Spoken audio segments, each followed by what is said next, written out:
hour, I'll be reading from the April 16th, 2026 issue of the Wall Street Journal on the Niagara Frontier Radio Reading Service. As always, thank you for joining us today. The highlights under business and finance are: Trump said he wouldn't abandon the Justice Department's criminal investigation of Fed Chair Jerome Powell and threatened to fire him if he doesn't resign when his term as central bank leader ends next month. Surging tech stocks carried the S&P 500 and NASDAQ to new records as the indexes rose 0.8% and 1.6% respectively, while the Dow Industrial slipped 0.1%. A jury found that Live Nation illegally monopolized the ticketing market for major concerts in the U.S., in a win for a group of states that had brought the suit. Economists surveyed on the effects of the Iran war projected higher inflation, slower near-term growth, and weaker job creation. The energy price shock from the war falls between the ECB's baseline and adverse scenarios, the bank's president, Christine Lagarde, said. Hermes shares dropped by as much as 14% after the Parisian fashion house reported weaker than expected first quarter sales growth. Snap said it plans to cut around 1,000 jobs, or roughly 16% of its full-time workforce, as the company pursues profitable growth. The European Union plans to order Meta Platforms to reverse a policy that officials say effectively bans rival AI chatbots from using its WhatsApp platform. ASML raised its sales guidance for the year as chip makers continue to spend billions of dollars on the company's machines. Now for the key articles under the Worldwide section. The Trump administration encouraged automakers and other American manufacturers to play a larger role in weapons production, recalling a practice used during World War II. 1 in 7 people who signed up for Affordable Care Act plans this year failed to pay after premium costs rose sharply, an analysis of responses to expiring federal subsidies found. Supreme Court Justice Sonia Sotomayor publicly apologized to Justice Brett Kavanaugh after suggesting last week that he didn't know any blue-collar workers because he had a privileged upbringing.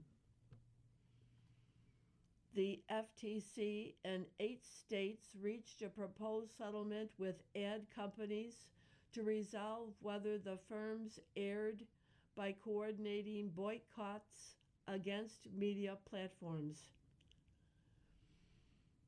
The IRS chief told the Senate Finance Committee that the agency would pursue tax cheats without bias, even with a smaller staff. The Trump administration authorized more H-2B visas for guest workers after a lobbying campaign by industry leaders and a member of Congress. A Yale internal report counseled the university to check liberal bias, introduce more merit in admissions and reduce preferences for legacies. The Justice Department asked an appeals court to throw out the seditious conspiracy convictions of Proud Boys and Oath Keepers leaders connected to the January 6th Capitol riot. New York Governor Kathy Hochul proposed a tax on second homes in New York City worth $5 million or more in an effort to fill the city's budget deficit. Prosecutors alleged the organizer of New York's annual Santa Con Bar Crawl stole money that he claimed would go to charity. Died Mark Mobius, 89, early champion of emerging markets investing. The picture on today's front page shows a solemn Pope Leo XIV sitting between an African couple. And that headline reads, Pope blasts chains of corruption on Africa trip. And the caption reads, Blunt guest. Pope Leo urged Cameroon to break the chains of corruption which disfigure authority and strip it of credibility.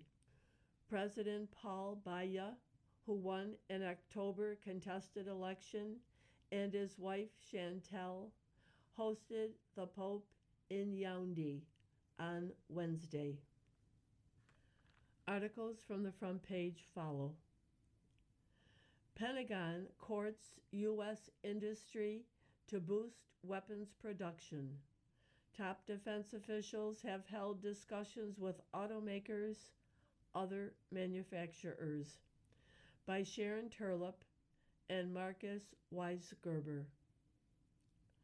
The Trump administration wants automakers and other U.S. manufacturers to play a larger role in weapons production reminiscent of a practice used during World War II.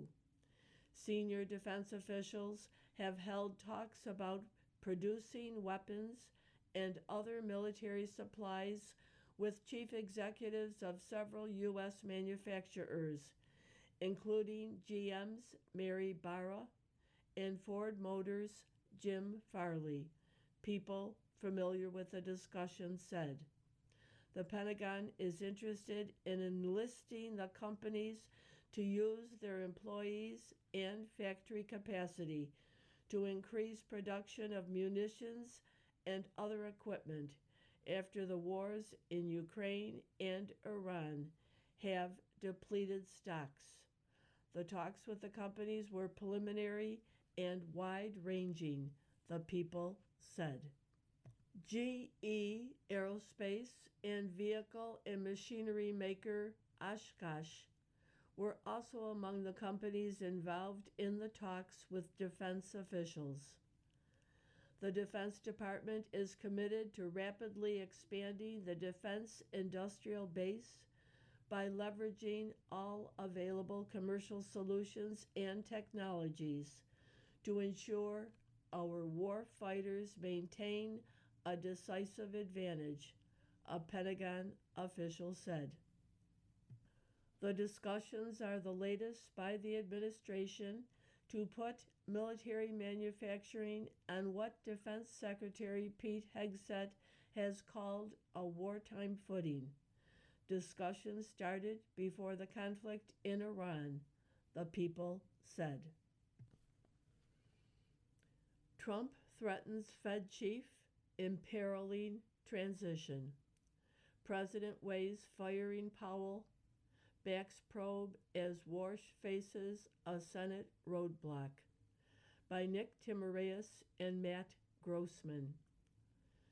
President Trump doubled down on the Justice Department's criminal investigation of Federal Reserve Chair Jerome Powell, declaring he won't drop the probe and threatening to fire the central bank chief if he doesn't resign when his term as chair ends next month.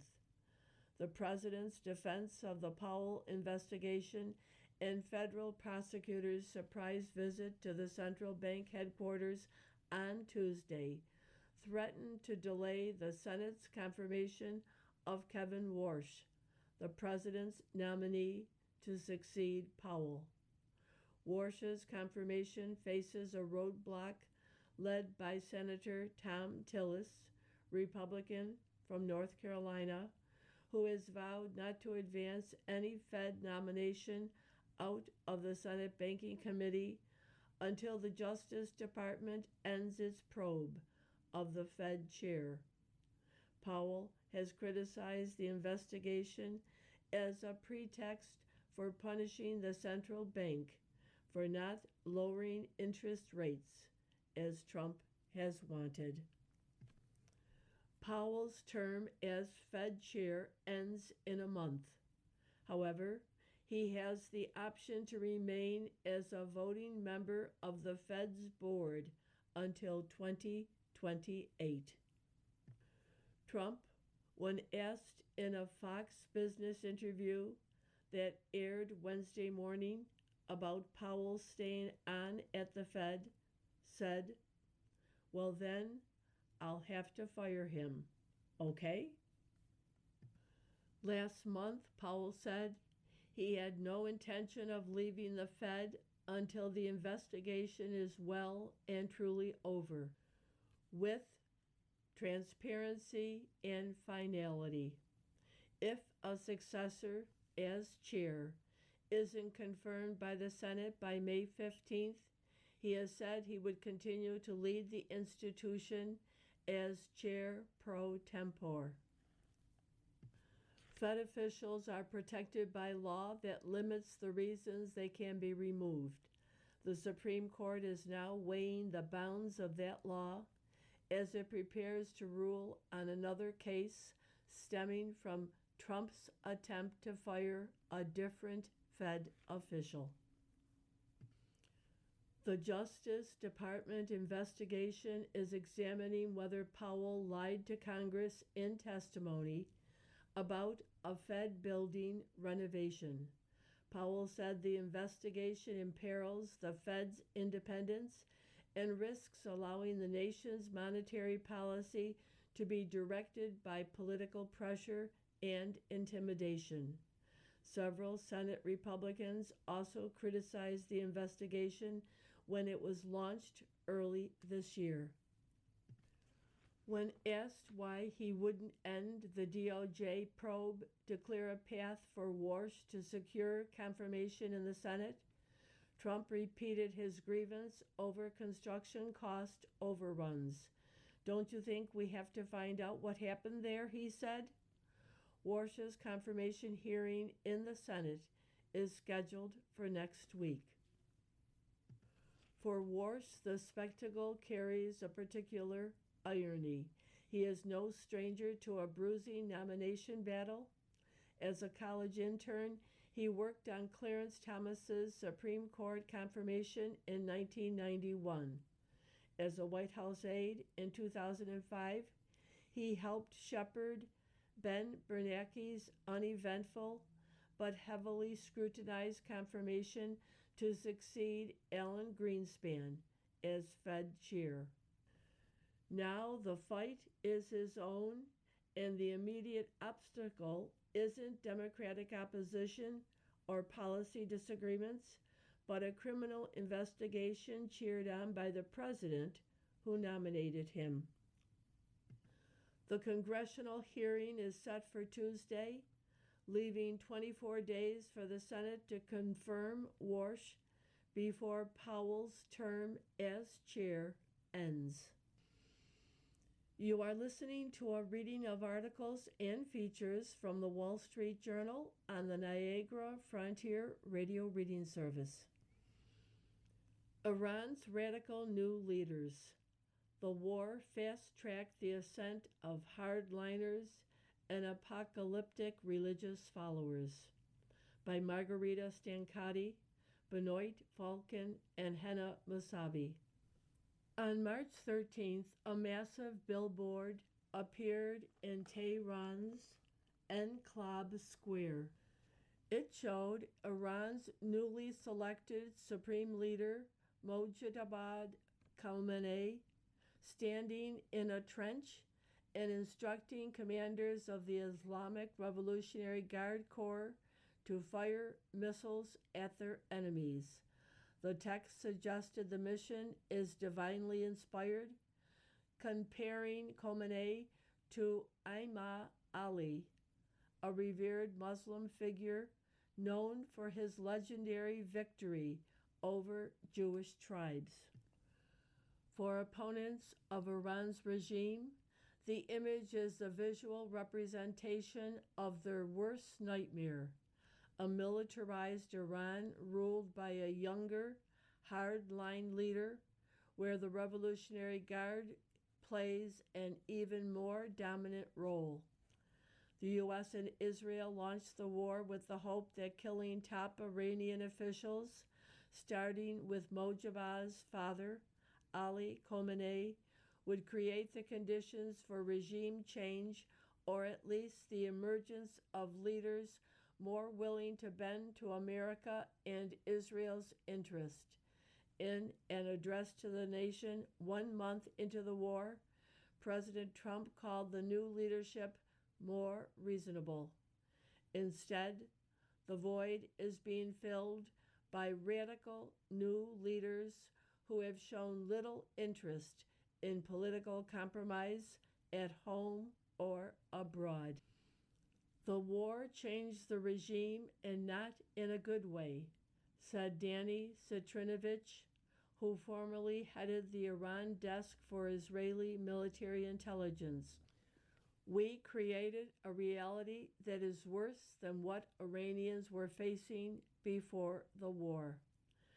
Iran's hardliners, anti-Western ideologues with no tolerance for domestic dissent have always had a place in the country's overlapping and competing circles of power, their influence rising under the patronage of Elder Khamenei.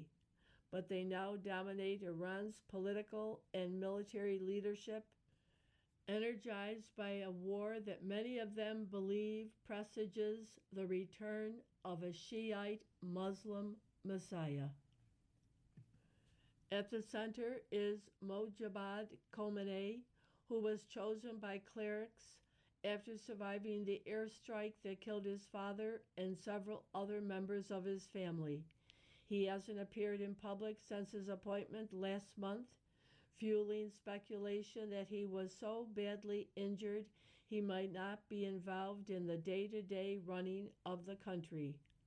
The leaders who are representing Iran in his absence have remained defiant in the face of a punishing bombing campaign that has inflicted severe damage to the country's military capabilities, energy facilities, and civilian infrastructure. They have flexed their muscles at home, intensifying their crackdown against domestic opposition through arrest, executions, and threatening would-be protesters with lethal force. They have deployed regime supporters on the streets instead. Rather than looking for a quick end to the conflict, they have launched repeated, unprovoked attacks on their Arab neighbors. They have found new leverage in their de facto control of the Strait of Hormuz, transit point for 20% of global oil supplies. The Iranian delegation sent to Islamabad for the failed weekend talks with the U.S. included Parliament Speaker Mohammad Bagher Ghalibaf, a pragmatic conservative, as well as politicians such as Ali Bagheri Khani, known for his fierce opposition to dialogue with the West in the past. The wartime losses are putting Iranian leaders under economic pressure to reach a deal. Jury finds Live Nation Holds Illegal Ticket Sales Monopoly by Dave Michaels, Corinne Rami, and James Fanelli. A federal jury on Wednesday found that Live Nation illegally monopolized the ticketing market for major concerts in the U.S. in a win for a group of states that accused it of overcharging music fans and pressuring venues to use its dominant ticketing service, Ticketmaster. The verdict came after 5 weeks of trial and nearly 4 days of deliberation by jurors in federal court in Manhattan. The Justice Department made the decision last month to settle its case against Live Nation, leaving more than 30 states to try their claims without the federal government. Now the group of states will likely try to persuade a judge during a new phase of proceedings that splitting up Live Nation is the only way to fix a broken market. Consumers who were overcharged for tickets will be eligible to get money back, but the total Live Nation will pay hasn't been determined yet. Live Golf on the Brink as Saudis eye pullout by Andrew Beaton.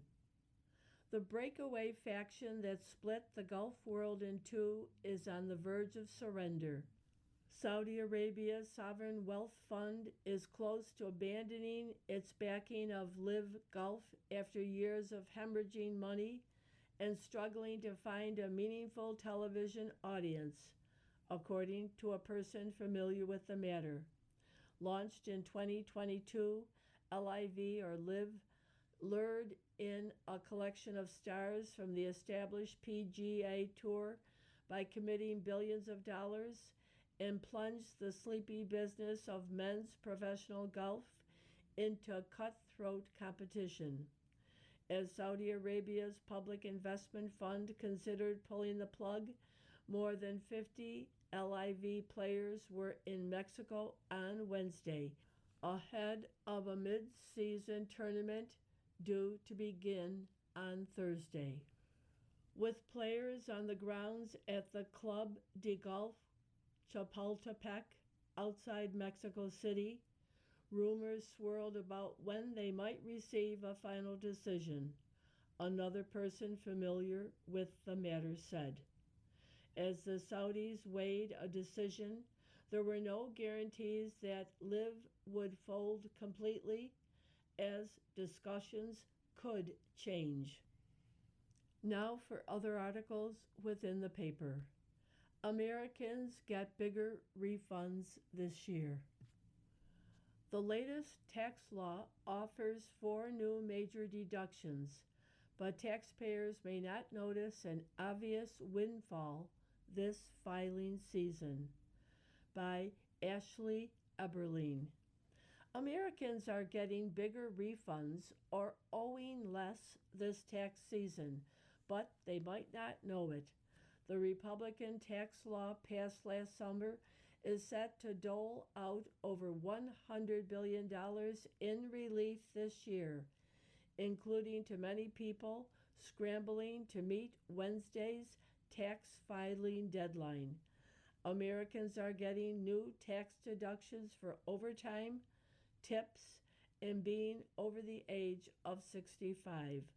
They are also getting a bigger deduction for state and local taxes. That is in addition to the less buzzy provisions like the increased standard deduction and the enhanced child tax credit that are helping behind the scenes. But it doesn't necessarily show up as an obvious windfall during tax season. Someone who went from owing $6,000 to owing $5,000 gets the same tax cut as someone whose $1,000 refund turned into $2,000. Both are getting a $1,000 tax cut, but only the second person got a refund. Another taxpayer who got the same cut might go from owing $800 to getting $200 back. Our polling and the data show you are more likely to notice a difference in your refund than a difference in your tax liability, said Andrew Lutz, Director of Tax Policy at the Bipartisan Policy Center.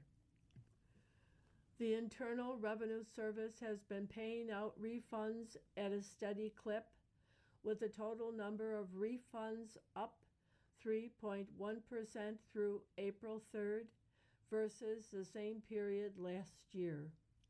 People start filing in late January, and by early April, nearly 100 million returns were in, with 164 million expected for this filing season. The average refund amount is $3,462, up $346 or 11.1% from the same time last year. For people who have a balance due at tax time, it is harder to quantify how much less they are paying in taxes. Non-withheld payments, which include individual tax deposits from households owing at tax time, are falling 20% short of the same time last year as of April 13th, Lutz said, suggesting that those who owe are seeing benefits from the tax law. Many of them are likely people earning salaries in the lower six figures who will benefit from the increased SALT cap. If they have higher capital gains or required retirement distributions, they may still owe more taxes than last year, but they are getting a benefit compared with a world without the new tax law. More ACA enrollees stopping payments by Anna Wild Matthews. 1 in 7 people who registered for Affordable Care Act plans this year failed to pay after premium costs rose, according to an analysis that provides the first comprehensive look at the effect of expiring federal subsidies. Nationally, around 14% of those who enrolled in the ACA plans this year didn't pay their first monthly bill for January coverage. In some states, the share was a quarter or more. An analysis by actuarial firm Wakely Consulting Group, provided exclusively to the Wall Street Journal, showed. It's a big drop, said Michelle Anderson, a Wakely Consulting actuary. Normally, the fallout rate in ACA membership is in the mid-single-digit range. ACA enrollment was already declining. Registration fell to 23 million in 2026 from a peak of more than 24 million last year. This new data show that millions more are at risk of losing ACA insurance. Some enrollees have a grace period, allowing them to retain their plans for 3 months, even if they don't make a payment. The ACA market is a crucial business for some insurers and politically sensitive because voters have focused on healthcare cost as a source of financial pain. Democrats will likely highlight the issue in this year's midterm elections. Many ACA policyholders saw their insurance bills jump after expanded federal subsidies that started during the pandemic lapsed at the start of January, when insurers were implementing increases. Among people who registered with the same ACA insurers in 2026 that they had last year, Wakely data showed those who made their initial premium payments were about 10% less healthy, based on an estimate of their health care cost than those who didn't pay their January bills. When healthier people leave a market, insurers project higher average health care costs per enrollee and raise their premiums to cover them. You are listening to a reading of articles and features from the Wall Street Journal on the Niagara Frontier Radio Reading Service. From the editorial page, Iran's regime wants a Lebanon ceasefire. What is it prepared to give? War on Hezbollah helps Trump negotiate. As we trend toward a ceasefire in Lebanon, it's fair to ask who benefits.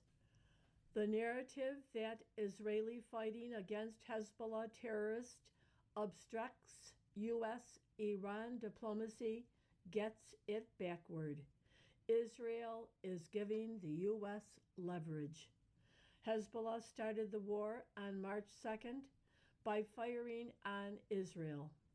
The last thing Lebanon needed was another war, but Iran wanted it, and its Lebanese proxy obliged.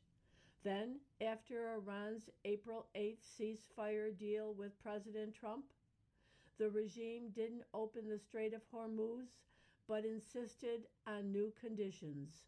One was a ceasefire in Lebanon.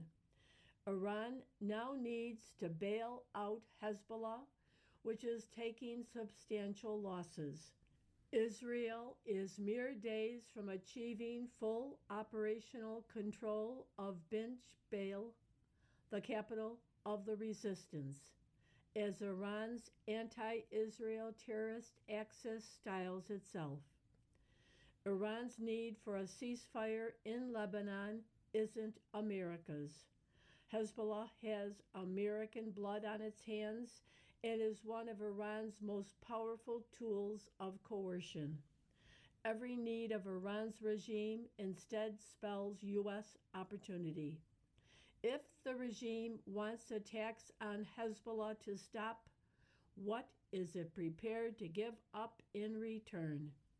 If it offered to hand over its nuclear stockpile, you would hear no complaints from Israeli Prime Minister Benjamin Netanyahu. What is Lebanon prepared to do for a ceasefire? Rather than pledge more talks, it could outlaw the Hezbollah terrorist political party. President Trump rejected Iran's claim that Lebanon was part of his deal, but he has pressured Mr. Netanyahu to play along anyway. I spoke with Bibi, and he's going to low-key it, Mr. Trump said. But a ceasefire is trickier. Mr. Netanyahu could hardly be seen giving Iran a veto on how Israel defends itself on its own northern border. A solution was found. Lebanon would first have to make a splashy gesture toward peace, diverting attention from Iran's demand. Thus, Tuesday's Israel-Lebanon direct talks in Washington. Now Israel can be pressured more effectively into stopping the fighting.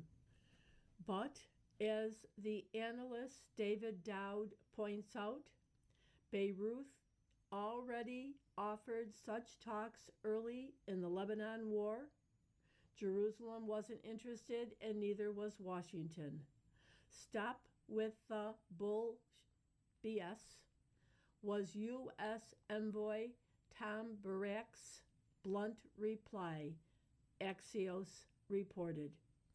Beirut had all of 2025 to disarm Hezbollah. Until Lebanon's government would take action, what was there to talk about? Despite issuing new proclamations, Beirut still hasn't acted. Fearing civil war, The Lebanese army didn't carry out government decisions against Hezbollah and wasn't compelled to do so. Even the decision to expel Iran's ambassador wasn't implemented when the Iranian declined to leave. What would another deal with Lebanon, or even a peace deal, mean when the state won't control its own territory? The defeat of Hezbollah is a joint Israeli Lebanese interest, and it would serve the U.S. to hold strong against all facets of Iranian power.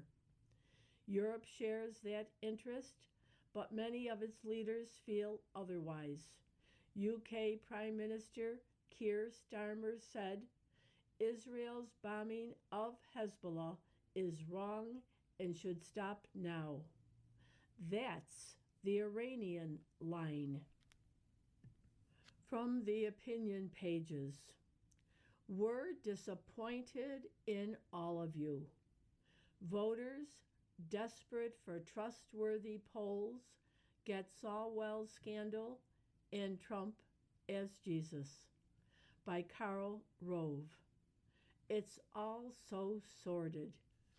Faced by a growing number of sexual assault accusations, Representative Eric Swalwell, Democrat from California, ended his campaign for governor and resigned from Congress.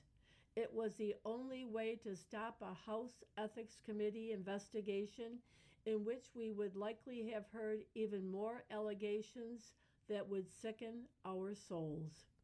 As a congressman, Mr. Swalwell was loud, abrasive, and unconstructive. He was a performance artist, not a serious legislator. He measured success by how many clicks, retweets, and cable hits he got, not by legislation passed or constituent services faithfully delivered. He won't be missed except by a few rabid Democrats who loved his unceasing hatred of Donald Trump. Mr. Swalwell will be joined in political exile by Representative Tony Gonzalez, Republican from Texas, who followed suit, dogged by his own appalling alleged misconduct. Full disclosure, Tony was my friend. My wife and I opened our home to host fundraisers, asking friends to support a congressional campaign based on an American success story. He grew up in modest circumstances, joined the Navy, and rose to be a Master Chief Petty Officer and a Defense Department fellow assigned to the office of then Senator Marco Rubio, Republican from Florida. He is a father of 6 who won a swing district in West Texas that is larger than many states. He had the makings of an influential legislator. He worked hard to secure the border of his district, which ran for hundreds of miles along the Rio Grande. He tried to fix a broken immigration system. He was growing in respect and influence on the important committees on which he served, Appropriations and Homeland Security. But he too apparently surrendered to dark impulses. The accusations of his sexual misconduct aren't as numerous as Mr. Swalwell's, but terrible in themselves. He allegedly wrecked lives with his behavior. Both men's actions sprang, at least in part, from a perverted sense of personal power. That isn't new. Congress has had plenty of wayward members and scandals, sexual and otherwise. America has survived them. But these latest incidents come just when Americans hate politics to a near unprecedented degree. These politicians deepened distrust at precisely the moment when voters are desperate for leaders, someone, anywhere, to act with integrity and build up trust.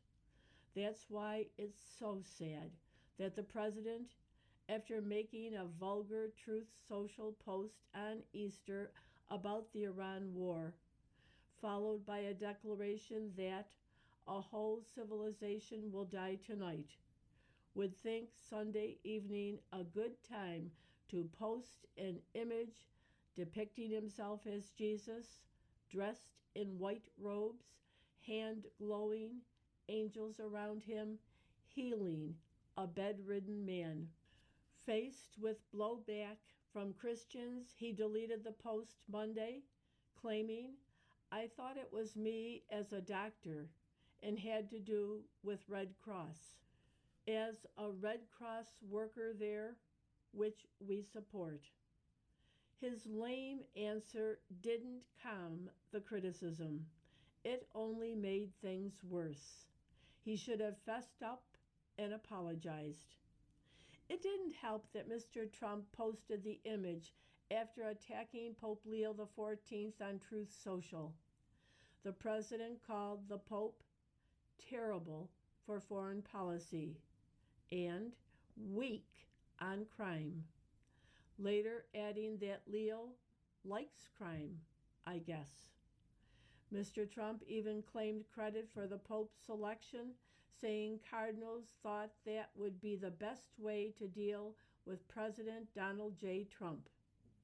If I wasn't in the White House, Leo wouldn't be in the Vatican. No, Mr. President, members of the Sacred College of Cardinals were trying to do right by a greater power than you. It's hardly news that the current president tries to make everything about him, but a clumsy attack on the spiritual leader of around 53 million Americans and growing isn't a winner.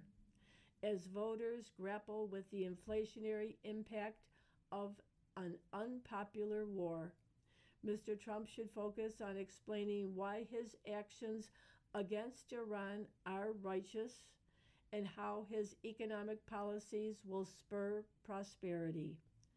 Today, no one expects politicians whose character shines like George Washington or Abraham Lincoln, but Americans have every right to expect standards higher than we have. Politicians acting in ways that sadden and offend us are only giving voters more reasons to be cynical. Americans need public figures who make us proud of our country. The president could be that man if only he'd act more presidential. Mr. Rove was senior advisor and deputy chief of staff for President George W. Bush and is author of The Triumph of William McKinley. You are listening to a reading of articles and features from the Wall Street Journal on the Niagara Frontier Radio Reading Service. A threat isn't a war crime. A refresher course in international law for Trump's accusers by Thomas Beck. When President Trump threatened Iran's infrastructure and even its civilization if it failed to open the Strait of Hormuz, critics labeled his threat a war crime. They should brush up on their history.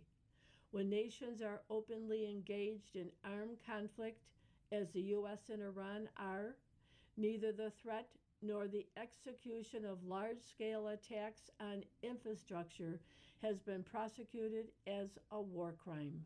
Start with the Potsdam Declaration of July 1945. Allied leaders warned that Japan's refusal to surrender would result in its prompt and utter destruction. This threat was aimed not only at Japan's military and political leadership, but the entire nation. It was followed by the atomic bombings of Hiroshima and Nagasaki, which killed more than 100,000, the great majority of them civilians. Post-war tribunals prosecuted numerous war crimes, but not attacks on civilian infrastructure, including the Blitz against London. No legal rule emerged declaring that such destruction, even on a large scale, was inherently a war crime. The law of armed conflict that developed after World War II drew lines around genocide, deliberate targeting of civilians, and mistreatment of prisoners, but it stopped short of banning attacks on infrastructure, even when such attacks would affect civilians. A few years after the end of World War II, the U.S. engaged in a massive bombing campaign in North Korea that devastated cities and killed tens, possibly hundreds of thousands of civilians. Dean Rusk, who was Assistant Secretary of State for Far Eastern Affairs, remarked, "We were bombing every brick that was standing on top of another, everything that moved." During the Cold War, the truism that armed conflict can reach civilian populations was starkly illustrated through the strategy of mutually assured destruction, which threatened entire populations. The US and Soviet Union each prepared to obliterate the other's energy grids, transportation networks, manufacturing capability, and cities containing millions of non combatants. But the global community didn't treat these threats or the weapons that backed them as criminal. Instead, they were accepted as part of the strategic balance that prevented war. More recent conflicts reinforce the point. During the 1991 Gulf War, coalition forces targeted Iraq's electrical grid, transportation systems, and communications infrastructure, assets deeply intertwined with civilian life. In the 1999 Kosovo campaign, the North Atlantic Treaty Organization struck bridges, power plants, and broadcasting facilities. These actions weren't prosecuted as war crimes. The consistent legal understanding has been that infrastructure constitutes a legitimate military target when it contributes to an adversary's capacity to fight, even if civilians depend on it. And while the Iranian regime's rhetoric shouldn't be mistaken for civilized behavior, it bears noting that Iran has for years issued sweeping declarations that Israel should be wiped off the map. Mr. Trump's threats fall within a long tradition of wartime rhetoric. Their propriety is debatable, but as a matter of historical precedent and law, they aren't war crimes. America's success against Iran may prove a distraction. Ukraine gives us a preview of the future of warfare. Our leaders would be wise to learn its lessons. By David H. Petraeus. America's impressive military performance in the Gulf should be a source of pride, but it would be a mistake to draw too much comfort from it. The conflict has showcased the expertise, professionalism, and courage of America's men and women in uniform. They have executed complex operations, inflicted significant damage on Iran's military capabilities and defense industrial capacity, and integrated advanced technologies at scale. But those successes distract from the lessons we could learn about modern warfare from the war in Ukraine. War is increasingly defined by unmanned systems, artificial intelligence, and mass precision. The Gulf offers useful insights, but Ukraine is the more demanding laboratory. There, the true challenges of unmanned systems at scale and the rapid emergence of autonomous capabilities are already on display. The battlefield in Ukraine, from the trench lines in the Donbass and the contested waters of the Black Sea to the skies over Ukraine and Russia, is far more complex than the warfare we've seen in the Gulf. The Ukraine war involves remotely piloted systems, electronic warfare, layered air defenses, and relentless adaptation. Drones can be jammed, meaning their communications or navigation are blocked, spoofed, they are hijacked or redirected, destroyed, and rapidly replaced. This is industrial scale warfare in which success depends less on exquisite platforms than on mass, resilience, and constant innovation. This is evident at sea, in the air, and on the front lines. Though Ukraine lacks what the U.S. would consider a conventional navy, Kyiv has used maritime drones to damage, disable, or sink a substantial portion of Russia's Black Sea fleet and force the remaining warships to relocate to ports far from Ukraine. This demonstrates that inexpensive, unmanned maritime systems can challenge traditional naval power. The same is true in the air. Both Ukraine and Russia employ vast numbers of unmanned systems and missiles to strike military targets on the front lines, as well as strategic infrastructure deep in each other's interiors. By contrast, U.S. and Israeli operations in the Gulf, though superbly executed, have taken place under more permissive conditions. Israeli and American forces have enjoyed superior control of the electromagnetic spectrum, the radio frequencies, GPS signals, and radar bands over which communications, navigation, and targeting operate.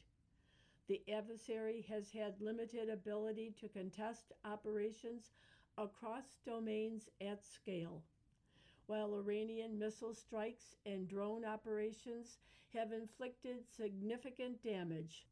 The Gulf hasn't faced the same kind of sustained, large-scale, multi-domain, continuously adapting bombardment that defines the war in Ukraine. 3 lessons emerge from Ukraine. First, mass matters. The future lies not in small numbers of exquisite and increasingly vulnerable systems, but in massive numbers of affordable, unmanned platforms. Ukraine is producing and employing unmanned systems in the millions annually. Manufacturers there predict production of 7 million unmanned systems this year. The U.S. won't come anywhere close to that scale. Second, speed of adaptation matters. In Ukraine, as in many wars, the advantage goes to the side that learns and iterates fastest, something traditional acquisition systems are ill-suited to support. Ukrainian drone makers report software updates weekly and hardware changes every few weeks, while their military adapts tactics just as quickly. Third, resilience in contested environments is essential. Systems must function despite jamming, degraded communications, and denied domains. These pressures are already driving the development of autonomous systems that can operate without continuous human control. Autonomous systems would enable coordinated drone swarms that could overwhelm air defenses.